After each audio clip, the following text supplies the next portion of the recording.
Bonjour à tous. Je me présente, Anne Loiseau de chez Campement Bernard TP Côte d'Azur. J'ai été amenée à travailler sur un chantier BRIM, mais moi du côté plutôt entreprise.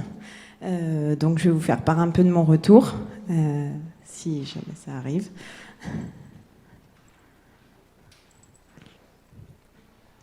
Donc le chantier, en fait, c'était une réhabilitation et une extension d'un centre commercial donc à Saint-Laurent-du-Var, à côté de Nice. C'est super. Donc voilà, un petit plan, juste pour vous repérer le plan global. On a eu 2 phases de travaux. La première phase, ça consistait en la restructuration du centre existant, la création d'un parking silo en charpente métallique de 5 étages, enfin de 5 niveaux, pardon, et un mur anti-crue le long du Var qui permet d'évacuer les eaux en cas de forte crue.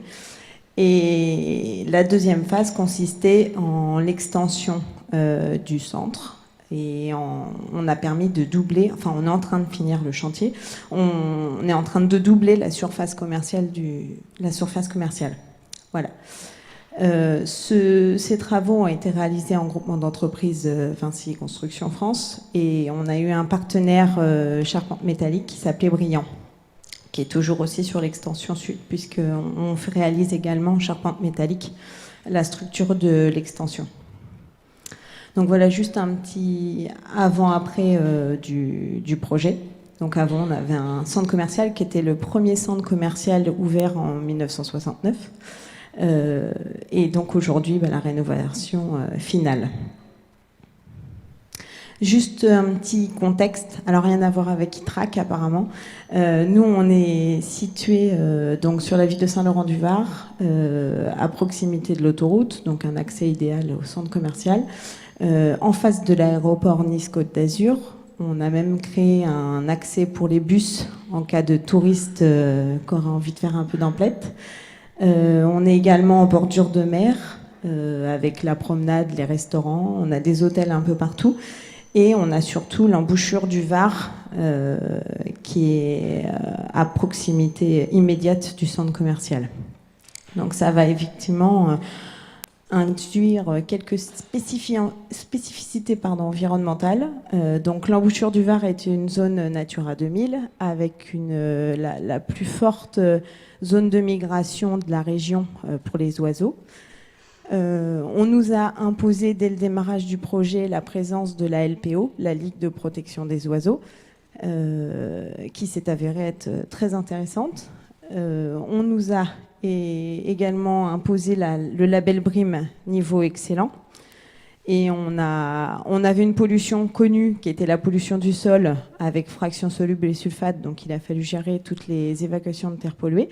Et une pollution qui est arrivée ensuite, une pollution pyrotechnique qui a été surprise, puisque c'était a priori une zone bombardée vers les 1944, et on a retrouvé des obus un petit peu partout. Voilà, dès le premier coup de pelle. Donc moi, je suis arrivée sur le projet, je venais de démarrer un petit peu en qualité environnement, donc je ne connaissais pas du tout la certification BRIM, qui est, comme l'a dit Natnam, une certification environnementale anglaise, qui a été créée en 1988 par l'organisme certificateur BRE. Donc elle est basée, moi j'en ai que 9 des thèmes, mais bon, il y a le crédit aussi innovation. On a 9 thèmes qui concernent effectivement tout ce qui est management, énergie, eau, les déchets, les matériaux, etc. Et suivant les thèmes, on peut atteindre un certain nombre de crédits. Et suivant le nombre de crédits obtenus, on obtient un pourcentage de points disponibles. Et suivant le nombre de points, on atteindra un niveau d'évaluation. Donc, ce qui explique, nous, on visait le niveau excellent, donc au-dessus de 70%. Nous, on était évalués sur la certification BRIM 2009 Europe commerciale, qui commence à dater, et qui était, à mon avis, un petit peu moins exigeante que les certifications, les versions d'aujourd'hui. Donc, c'était pas plus mal pour démarrer. Donc voilà, juste projet en phase 1. L'objectif qu'on a eu dès le démarrage du projet, c'était 76,43%. On en a obtenu au final 73,9. Je vous expliquerai vaguement pourquoi on a baissé un petit peu et pourquoi ça reste quand même un petit peu aléatoire, l'objectif. Et en phase 2, on avait un objectif de 77%.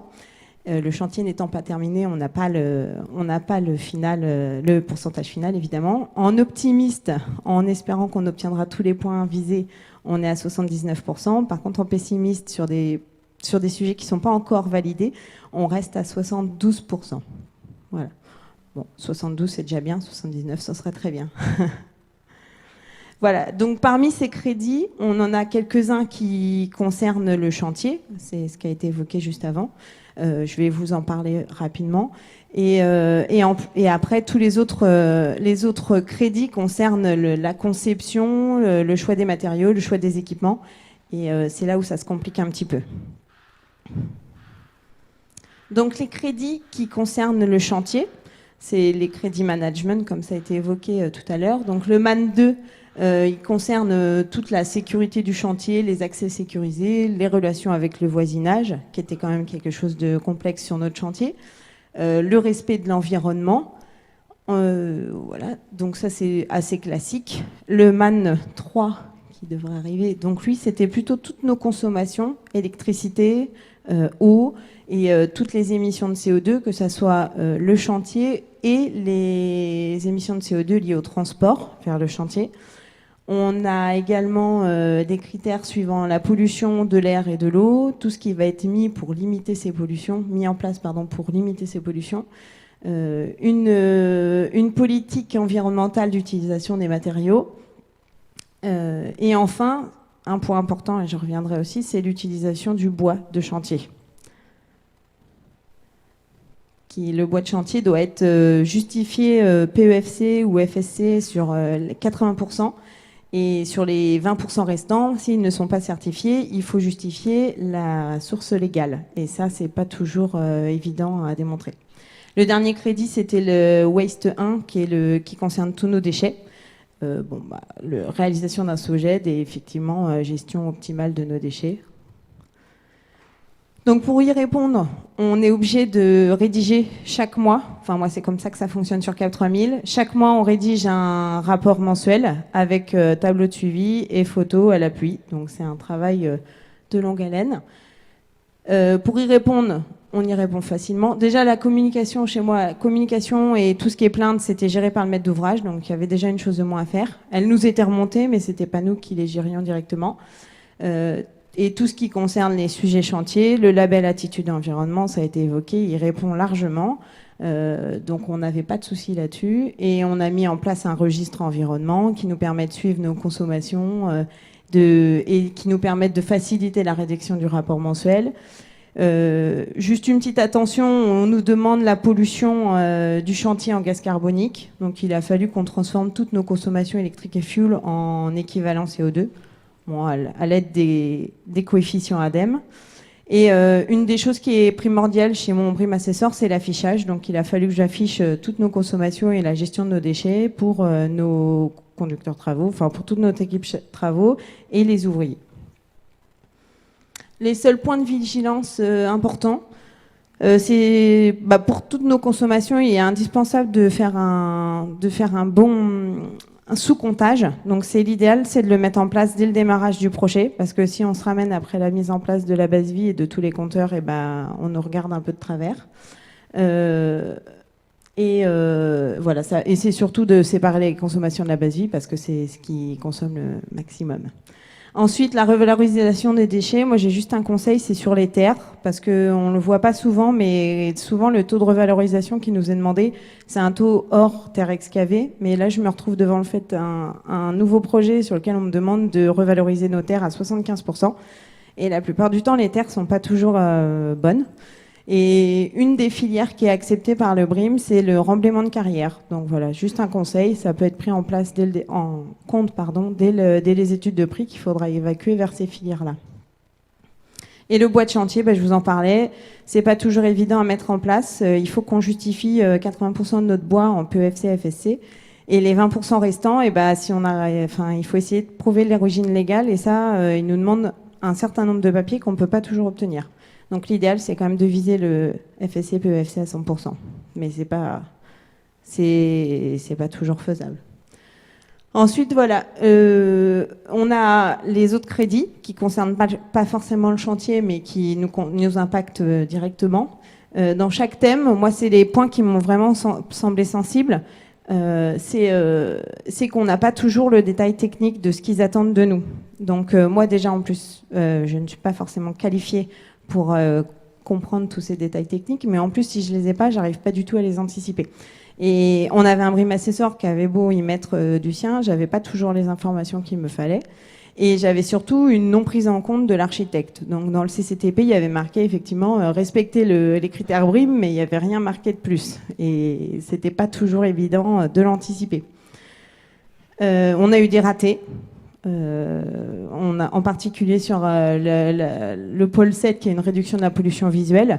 On devait mettre tous nos éclairages extérieurs. On a eu un nouvel OS au dernier moment qui nous a dit vous mettez tel éclairage et c'est urgent. Et en fait, on n'a pas contrôlé. Et une fois posé, on s'est rendu compte que ça ne correspondait pas aux attentes BRIM. Donc, preuve que l'architecte n'intègre pas forcément nos demandes. Donc, il a fallu reprendre tous les luminaires. Bon, on ne les a pas changés, mais on a réussi avec une procédure à adapter l'angle pour que ça soit accepté. Voilà, c'est de s'approprier les crédits le plus difficile, surtout ceux techniques, et surtout quand l'architecte il n'est pas très motivé. Je vais aller vite parce que je crois que je suis un petit peu à la bourre. On a aussi des critères qu'on n'arrive pas à atteindre parce que la conception ne le permet pas. J'ai mon architecte qui a décidé de mettre du parquet en bois exotique, et ce parquet n'étant pas PEFC ou FSC, j'ai perdu tout un crédit à cause de ça, surtout que j'avais beaucoup travaillé dessus.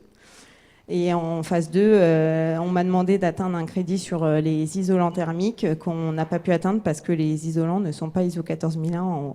Les isolants polystyrène ne sont pas certifiés. Mais donc, il faut prouver qu'on n'y arrive pas. Bon, ça c'était mon exemple du crédit MAT6. Et juste un dernier point sur la LPO, pour vous en parler rapidement. On a mis des mesures en place sur le chantier avec le cri du lynx, des bâches acoustiques le long des hôtels, une barrière acoustique et occultante qui nous a permis de gagner la palme verte, qui permettait de réduire de 12 dB le niveau du chantier, le niveau acoustique. Et on a protégé la biodiversité au maximum. Et enfin, les adaptations du projet, on a mis que des vitrages sérigraphiés pour éviter les collisions avec les oiseaux, étant donné qu'on est à côté d'une zone de migration importante. Et on a mis des nichoirs un peu partout et un futur jardin papillon, mais j'ai pas de photo encore parce qu'on l'a pas encore mis en place. Voilà, le bilan. Phase 1, on a déjà eu notre certificat BRIM niveau excellent. Et on attend le deuxième qui est plutôt en bonne passe. Voilà.